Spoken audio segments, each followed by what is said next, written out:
Alright, no pressure. I've only got about 15 minutes of light before I completely run out. Then I got another 4.5, 5 hours to get this online for the midnight deadline.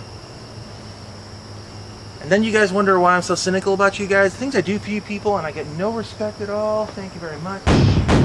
If you've been watching the show for any length of time, you know that I'm a proponent of the mental side of paintball. And considering these days my knees, my ankles, my back, everything else falling apart, mental game's pretty much all I got left. So it's with that in mind I talk about this story. This takes place back in 2000 in England. I was playing at a field called Skirmish. I forget which branch of Skirmish that it is, but I know that somebody's going to see one of the pictures and go, oh, I know that place, so please let me know down in the comments below, because I forgot the town. In order for the rest of this story to make sense, you have to understand one of the stereotypes they have in the UK about Americans, and that is we are loud and obnoxious. And I think they're actually kind of upset when we're not loud and obnoxious. So yeah, that kind of plays into what happened. I took a train out to the town, then I took a cab to the location, and I remember the cabbie was like looking at the dirt road going, nuh-uh, I ain't driving that. So he dropped me off. I had to walk about a mile or so to actually get to the field. Now, fortunately for me, I wasn't traveling in anything except my camouflage and my goggles, because I figured, you know, I'm not even going to try to take my paintball guns across. That's a headache I don't want to deal with, and besides, it's the old team motto, any gun, any place, any time.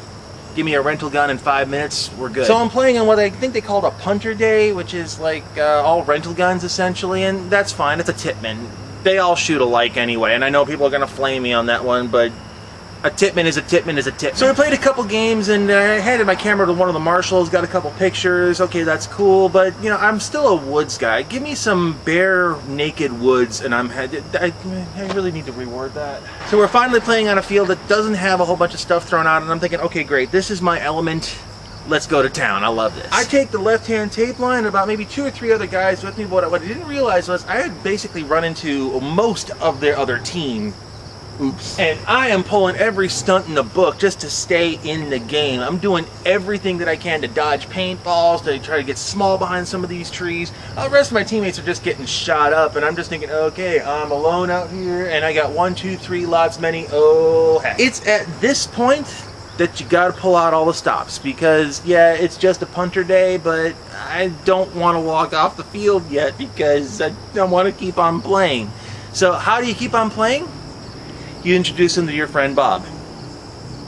No, I didn't forget to put something here in post-production. I've talked about Zen Player Bob in other places, but it's a con job, and the only way to really explain how it works is to explain the context in which I use it. I'm not doing this at full volume, guys, because my throat's not up for it right now, but basically, I realized very quickly that these guys had me outnumbered, and as soon as they figured that out, they were just going to roll through me. So I started turning to one side, and I started yelling, Bob, they're moving up on you. Come on, stay still, stay down. They don't see you, they don't see you. I got you covered. Go, go, go. Lean out and just start rapping off paint. Now, at this point, the marshal is kind of watching from the sides, and she's actually kind of doing this like look of...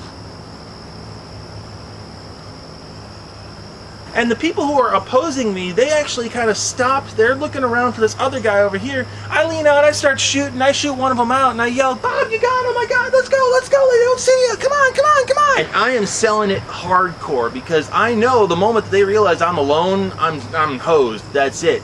So I'm giving him information, I'm feeding him where people are, I'm telling him to stay down, that they don't see him, and it was working out beautifully. It got to the point where the marshal is trying not to laugh hysterically, and she's trying to cheer Bob on, as, you know, come on, Bob, you got him, Bob, let's go. The inevitable eventually does happen. I got about 2 or 3 of them, but they got me somewhere in the process. So I start walking out the field and say, yeah, okay, I'm out.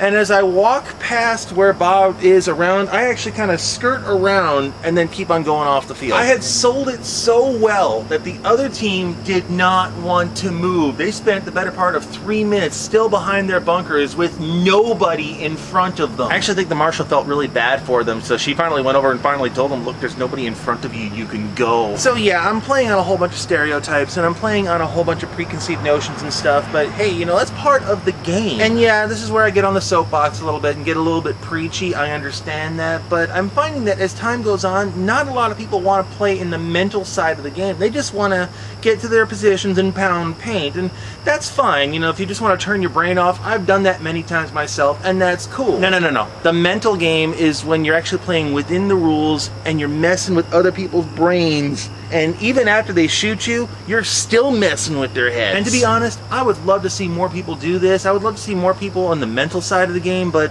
it's also kind of a dying art, and I understand that. And there's no sun on the horizon at all. This is gonna be interesting in post-production. Oh, jeez, it's dark.